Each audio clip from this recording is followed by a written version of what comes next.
నమస్తే, welcome to Suman TV. నేను పద్మిని. ప్రపంచంలో రకరకాల రాళ్ళు ఉంటూ ఉంటాయి.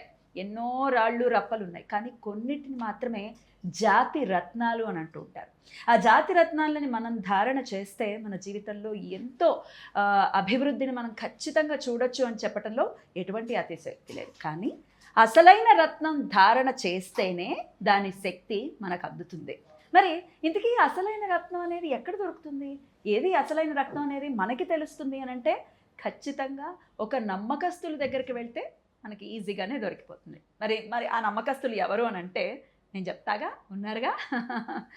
మన హైదరాబాద్లోనే చాలా ఒక సేవా మార్గంలోనే వెళ్తోంది 6JVR అని చెప్పడంలో ఎటువంటి సందేహం లేదు. ఎందుకంటే జాతకాలని ఉచితంగానే చెప్తూ వాళ్ళకి అవసరమైతేనే జమ్ని సజెస్ట్ చేస్తూ ఉంటారు మన గణపతిరావు గారు. వారితో ఈరోజు ప్రత్యేకమైన ఇంటర్వ్యూ, రత్నాల గురించి ఎన్నో విషయాలు ఈరోజు మనం తెలుసుకుందాము. మరి మాట్లాడదామా? గణపతి గారు నమస్కారం అండి.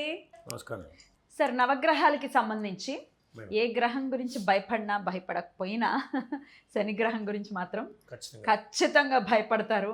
శని భగవానుడు గ్రహం అని కూడా కాకుండా ఏ గ్రహాన్ని రాహు భగవానుడు అనం, శని భగవానుడు అని అంటాము. మరి ఈ శని గ్రహానికి రిలేట్ చేస్తున్నటువంటి స్టోన్ నీలం. సేమ్ ఈ నీలం స్టోన్కి కూడా అంతే భయం ఉంది. ఎవరు పడితే వాళ్ళు పెట్టుకోకూడదు, తస్మాత్ జాగ్రత్త నీలం గురించి అని అంటూ ఉంటారు. So as a senior most gemologist and astrologer, Shani గురించి అలాగే శనికి సంబంధించిన నీలం గురించి మేము ఖచ్చితంగా తెలుసుకోవాలనుకుంటున్నాం మీ ద్వారా. అసలు నీలం అంటే ఏంటి, ఎవరెవరు ధారణ చేయొచ్చు సార్? ఓకే, ఈ నీలం మనం యాక్చువల్గా బ్లూ సఫైర్, నీలం అని తెలుగులో అంటుంటాం మనం, బ్లూ సఫైర్ అంటుంటారు. హిందీ వాళ్ళందరూ నీలా నీలా అంటుంటారు, నీలా అంటుంటారు. ఇది 3 రకాలుగా మనం అట్లా పిలుస్తుంటుంటాం. అయితే ఇది స్ఫటిక ఆమ్లజనిత లోహము అంటారు. దీన్ని లోహంతో సమానంగా చూస్తారు. అంటే ఇది స్ఫటిక ఆమ్లజనిత లోహం. ఇది మనం నీలం రాయి అంటుంటాం. ఇది కూడా నదీ ప్రవాహక ప్రాంతాల్లో అక్కడ సేమ్ ఇది మన గోమేరికి అలా దొరుకుతుంది. అండ్ భూమిలో మైనింగ్ కూడా, బ్లూ మైనింగ్ కూడా ఉంటుంది. బ్లూలో ఇది ఈ విధంగా దొరుకుతాయి. ఇవి ఎక్కడ కంట్రీస్లో బాగా లభ్యం అవుతుంటాయి? Sri Lanka, Thailand, Australia, east Africa, Nigeria, America, ఇది కంట్రీస్లో దొరుకుతుంది. మన ఇండియాలోకి వచ్చేసరికి కాశ్మీర్ లోయల్లో, అక్కడ కాశ్మీర్ లోయల్, కొడై కెనాల్ దగ్గర, తర్వాత సిమ్లా ఉదక మండలాలు అంటే సిమ్లా దగ్గర. సో ఇక్కడ మన ఇండియాలో ఇలాంటి చోట బాగా దొరుకుతాయి. మిగతా కంట్రీస్ అంటే Sri Lanka, Thailand, Australia, east Africa, Nigeria and America, ఇక్కడ దొరుకుతాయి. అయితే ఇన్ని దొరికినా శ్రీలంక నీలము శ్రేష్టమైనది. శ్రీలంక నీలం తర్వాత మన ఇండియన్ నీలం, ఈ చాలా బాగా కాశ్మీర్ లోయల దగ్గర దొరికేటువంటి నీలాలు చాలా చాలా పవర్ఫుల్. అంటే శ్రీలంక నీలం ఎంతో కాశ్మీర్ లోయల దగ్గర నీలం. దీన్ని కూడా మనం ఐడెంటిఫై చేయాలంటే రియల్ జెమ్ ఐడెంటిఫికేషన్ నేను ఎప్పుడు ఒకటే చెప్తుంటాను. ఏంటి అంటే దాని హార్డ్నెస్ చూడాలి, దాని RI ఎంత ఉందో చూడాలి. దాని హార్డ్నెస్ వచ్చి 9+, అంటే ఇంచుమించు డైమండ్. ఇంచుమించు డైమండ్ 10 ఉంటుంది. ఇది దగ్గర డైమండ్ లాగా 9 దగ్గరికి వస్తుంది. 9+, 9 కంటే పాయింట్స్ పెరగచ్చు, సెంట్స్.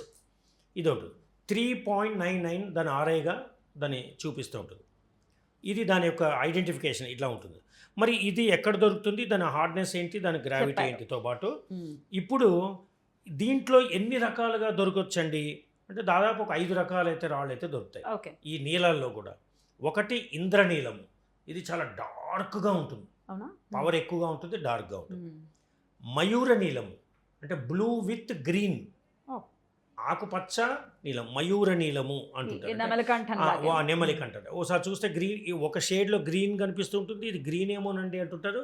మళ్ళీ కొంచెం ఇలా తిప్పేసరికి బ్లూ షేడ్ వస్తుంది, అందుకే నెమలిక, అది మయూర నీలం అంటుంటారు. నీలమణి అని కూడా ఇది.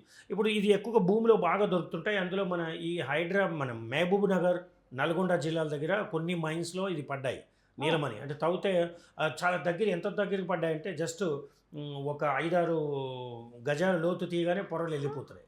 అంటే అంత పైకి వచ్చాయి. ఇంకా ఇక్కడ దాని విలువ తీసి చేసే వాళ్ళు ఎవరు లేక అలా పై ఉన్నాయి. ఇదే కనుక ఏ హిందీ సైడ్, నార్త్ సైడ్ దొరికితే వాళ్ళు ఈ పడి ఎకరాలకు దున్నేది. మన వాళ్ళకి బద్ధకం కాబట్టి తీయటలేదు. ఇది ఒకటి మెయిన్.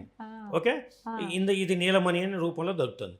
కాకి నీలమని దొరుకుతుంది, డార్క్ అన్నమాట. ఇంకా అసలు మొత్తం బ్లాక్, మన జుట్టు రంగులో ఉంటుంది, బ్లాక్గా ఉంటుంది. అదొకటి మెయిన్. తర్వాత కాకి నీలము, నీలమణి నీలము, మయూర నీలము, ఇంద్రనీలము. ఇది కాకుండా ఇప్పుడు ఇంత ముందుకు చెప్పాను, పుష్యరాగాల టాపిక్ చెప్పేటప్పుడు నీలి పుష్యరాగాన్ని అందరూ నీలంగా కూడా అమ్ముతున్నారు, బయట పెట్టుకునే వాళ్ళు పెట్టుకుంటున్నారు అని చెప్పి. సో నీల తీవ్రతల్ని బట్టి కొంచెం తగ్గించుకోవాలంటే కూడా నీలం బదులు ఇన్స్టెడ్ ఆఫ్ నీలి పుష్యరాగం పెట్టుకుంటే కూడా నీలం పశని ఉధృతం తగ్గిస్తున్నాడు.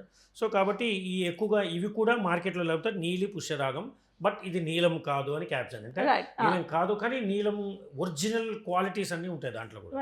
సో ఇది మీకు చూపిస్తుంది. ధరల గురించి చెప్పండి సార్, ఎంత ధరలు వచ్చేసరికి అంటే దీంట్లో క్వాలిటీ చాలా ఉంటుందండి. ఇది కూడా సేమ్ పుష్యరాగము, పచ్చ, ఇవి ల్యాక్స్ ఆఫ్ రూపీస్లో. అయితే మీకు గొప్పతనం ఏంటంటే నవరత్నాల్లో వజ్రానికి మళ్ళీ అన్ని లక్షల కోట్ల మీద పెద్దగా లేవు, మామూలుగానే దొరుకుతాయి. కానీ అసలు పేరు వెళ్ళిందేమో వజ్రం, వజ్రం బాబోయ్ వజ్రం అని పెట్టలేమో అంటుంటారు. కానీ ఈ వజ్రం అన్న ప్రిఫరబుల్ బాగా పెట్టుకోవచ్చు. కానీ ఈ నీలము, పచ్చ, ఈ పుష్యరాగంలో అయితే క్వాలిటీ కనుక కరెక్ట్గా ఉంటే దాన్ని హై రేంజ్లోనే అమ్ముతుంటారు. ఇప్పుడు ఈ నీలం మనకి అంటే మినిమం రేటు చెప్పాలన్నట్టయితే 2,800 పర్ క్యారెట్ నుంచి 2,800 10,800 వరకు ఇది రీజనబుల్ ప్రైజెస్లో, రీజనబుల్ క్వాలిటీస్లో దొరుకుతున్నాయండి. కానీ ఇంకా హై జిన్ బాగా అంటే 9+లో ఉండాలి, 3.99 డెసిబిలిటీ అదే కరెక్ట్గా రావాలి, వెయిట్, ఇలాంటి కొన్ని క్వాలిటీస్. అంటే కటింగ్ షేప్ మంచిగా ఉండాలి, కలరింగ్, లైటింగ్ బాగుండాలి. అంటే కలర్, కటింగ్ అంటే ఇవి చూస్తారు కాబట్టి రేట్ పెట్టడానికి. అవన్నీ బాగుంటే కనుక ఇది 50,000 నుంచి 2,15,000 వరకు పోయిందండి. మాకు లాస్ట్ మంత్ మా దగ్గర 2,15,000 రూపాయలు పర్ క్యారెట్ చప్పున తీసుకున్న వాళ్ళు కూడా ఉన్నారు మా దగ్గర. అంటే ఆ రాయిని కూడా కొనుక్కునే వాళ్ళు. అంటే రేంజ్ కాకపోతే మేము తక్కువ రేంజ్ తెప్పియండి అంటే తెప్పించి పెడతాం, ఎందుకంటే పెట్టి స్టాక్ వేస్ట్ అయిపోతుంది మాకు. అంతే కదా, రేంజ్ ఎవరు అంటే పర్ క్యారెట్ మినిమం మనం ఏం చెప్తాం, నీలం అనగానే ఒక 8 క్యారెట్లు పెట్టుకోండి, 8 నెంబర్ అని. కుదరకపోతే 3 క్యారెట్లు కానీ 5 క్యారెట్లు కానీ. ఇప్పుడు 2 లక్షల క్యారెట్ అని అన్నప్పుడు ఇన్ని క్యారెట్స్ చెప్తారా మరి? పెట్టుకోండి సార్. అంటే అదే అంటే పెట్టుకోగల పెడతారు, పెట్టుకోగల వాళ్ళు ఇంకా రేట్ ఇంతేనా అనే వాళ్ళు కూడా వస్తారండి. బయట ఇండియా ఎంత గొప్పదంటే అంటే కోటీశ్వరులతో నిండిపోయిన పేద దేశం. అంటే వాడికి అవసరం వచ్చిందంటే కోట్లు పెట్టుకుంటారు. డబ్బు గల వాళ్ళు ఉన్నారు ఇంటింటికి, బయటపడరు అంతే. మాకు వచ్చి అడుగుతుంటే మాకే దిమ్మ తిరిగి అసలు మేము అనుకుంటాం వీడు కొనగలుగుతాడా అనుకుంటాం, వాడు కోట్లు పెడ పర్లేదు సార్ నాకు అని. ఒక సినిమా డైరెక్టర్ కూడా వచ్చాడు, ఆయన మొత్తం ఎంతంటే 5,70,000 పెట్టి ఒక జస్ట్ 3.5 క్యారెట్ల నీలం తీసుకుని వెళ్ళాడు. అంటే మరి చూడండి, 3 క్యారెట్లు అంటే 5-6 లక్షలు పడేస్తారు. అంటే వాడికి డబ్బని కాదు, హై రేంజ్ లేదా సార్ మీరు సిగ్జేవారు ఇంత పెద్ద అడ్వర్టైజ్మెంట్ చేస్తారు, మీరు ఎంత పెద్ద చెప్తారు సార్, అసలు మీ పేరు అసలు ఎక్కడెక్కడో ఉంది సార్, ఎన్నో దేశాల్లో ఉంది, మీరు ఏ ఛానల్ చూసినా, ఏ యూట్యూబ్ చూసినా, ఏ సోషల్ మీడియా చూసినా సిగ్జేవారు అనేది యాడ్ రాంతుంటుంది ఎక్కడ.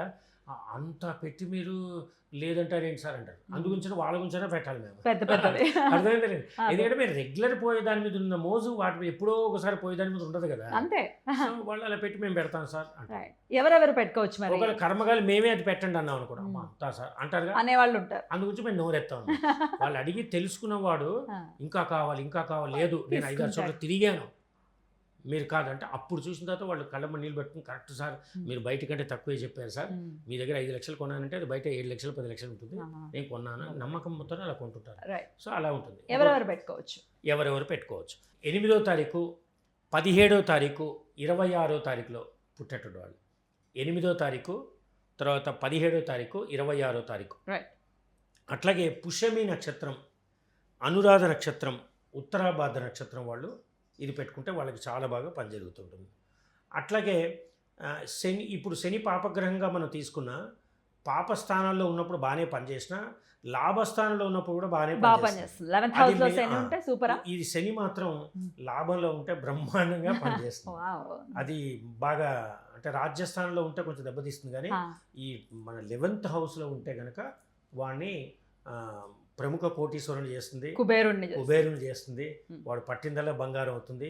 అలా ఉన్నవాడు ఆధ్యాత్మిక టెంపుల్స్ కట్టిన వాళ్ళు కూడా, పెద్ద పెద్ద టెంపుల్స్ కట్టిన వాళ్ళలో కూడా 11th హౌస్లో శని ఉన్న వాళ్ళు కట్టుకుంటారు. అది మామూలుగా అయితే కట్టలేరు. సో ఎవరెవరు కట్టుకోవాలంటే అట్లా. ఇకపోతే ఇప్పుడు డేట్ ఆఫ్ బర్త్ చెప్పాను, 8, 17, 26 అండ్ నక్షత్రాలు కూడా చెప్పడం జరిగింది, పుష్యమి, అనురాధ, ఉత్తరాభద్ర. ఒకవేళ ఏమంటే ఇవి 2 లేవు మాకు, ఏ పేరుతో పెట్టుకున్న వాళ్ళు పెట్టుకోవాలి. ఇందాక నుంచి అడుగుతున్నాం మీరు, పి అనే లెటర్తో పెట్టుకున్నవాళ్ళు, పి వాళ్ళు పీతో కుదరని పక్షంలో నెక్స్ట్ అంటే పీకే ఫస్ట్ ప్రిఫరెన్స్. ఓకే. ఒకవేళ కుదరకపోతే నెక్స్ట్ ఎస్, హెచ్, ఎన్. ఎస్తో కానీ, ఎందుకంటే ఆ లెటర్తో వచ్చిన వాళ్ళు కుంభరాశిలోకి మకర రాశిలోకి వచ్చేస్తుంటారు కాబట్టి వాళ్ళకి పెట్టేసుకోవచ్చు. శని అధిపతి కాబట్టి పెట్టేసుకోవచ్చు. అలాగే హెచ్ అనే దాంతో వస్తున్నప్పుడు పుష్యమి నక్షత్రం కూడా హెచ్తో వస్తుంటుంది, హిమబిందు అని ఇట్లా అని అట్లా. సో కాబట్టి వాళ్ళు కూడా పెట్టుకోవచ్చు. అండ్ నెక్స్ట్ ఎన్, నా, నీ, నూనె అనురాధ నక్షత్రంలోకి వచ్చేస్తుంటారు కాబట్టి ఇంగ్లీష్ అక్షరాల ప్రకారం తీసుకుంటే ఎన్ అనే అక్షరంతో కూడా వచ్చినప్పుడు. కానీ టాప్ ప్రేరియారిటీ P. అంటే పి అనేవాళ్ళు మాత్రం ఇది కనుక పెట్టుకుంటుంటే వాళ్ళకి విపరీతంగా చెప్తాను. అయితే నేను డైరెక్ట్ పి అనే వాళ్ళకి డైరెక్ట్ నీలం కంటే నేను ఎక్కువ సజెస్ట్ చేసేది ఎమితిస్ట్ నీలం Amethyst. నీలమని పెట్టుకుంటే దాంట్లో పవర్ డబల్, అంటే నీలము ఉంటుంది, నీలం కూడా డబల్ ఏంటంటే వాల్యూని పెంచే గుణం కూడా ఉంటుంది, అంటే కీర్తి పెరుగుతుంది. అమేజింగ్. ఆమె పేరు ఇట్లా ఇట్లా అది అని చెప్పి నేను 2-3 యాంకర్లకు కూడా ఇచ్చాను. వాళ్ళు పెట్టుకున్నది ఇప్పుడు బిజీ అయ్యారు. అయితే నాకే యాంకరింగ్ వస్తారంటే రావట్లా. అంటే ఇవ్వకండి అయితే. అంటే చెప్తానంటే వాళ్ళు అంటే వాల్యూ అనేది డబల్ టిబల్ పెంచేస్తుంటుంది. రైట్. ఇట్లా ఉంటుంది నీలం. అది నీలం ఈ విధంగా ఉంటుంది. అంటే నీలం కనుక పడితే కోటీశ్వరుడే, పడకపోతే అనేది అంటే కోటీశ్వరుని కాదు, అంటే వాళ్ళు పూర్వజన్మ పాప ఫలితాలు అనుభవిస్తారు. కష్టం అంతే, ఉంటుంది మరి కొత్తగా obvious గా. ఏం పాపం చేయదు, పూర్వజన్మ పాప ఫలితాలు చక్కగా అనుభవిస్తారు. Right. చాలా చక్కగా తెలియజేశారండి. నీలం విషయంలో మాత్రం ఖచ్చితంగా జాగ్రత్త తీసుకోవాలి. ఎలా పడితే అలాగే ఎక్కడో దొరికేసింది ఏదో చిన్న బంగారపు షాపుల్లో నీలం కొనేసుకుని ఉంటే కాదు. ఖచ్చితంగా ఆయన ఆస్ట్రాలజర్ కాబట్టి ఖచ్చితంగా మీ జాతక పరిశీలన చేసి మీకు సజెస్ట్ చేస్తారు. సో ఖచ్చితంగా 6JVRని కన్సల్ట్ అవ్వండి. Right sir, thank you so very much sir. నవరత్నాల గురించి కూడా చాలా విపులంగా మాకు తెలియజేసినందుకు వేల కృతజ్ఞతలు. నమస్కారం అండి.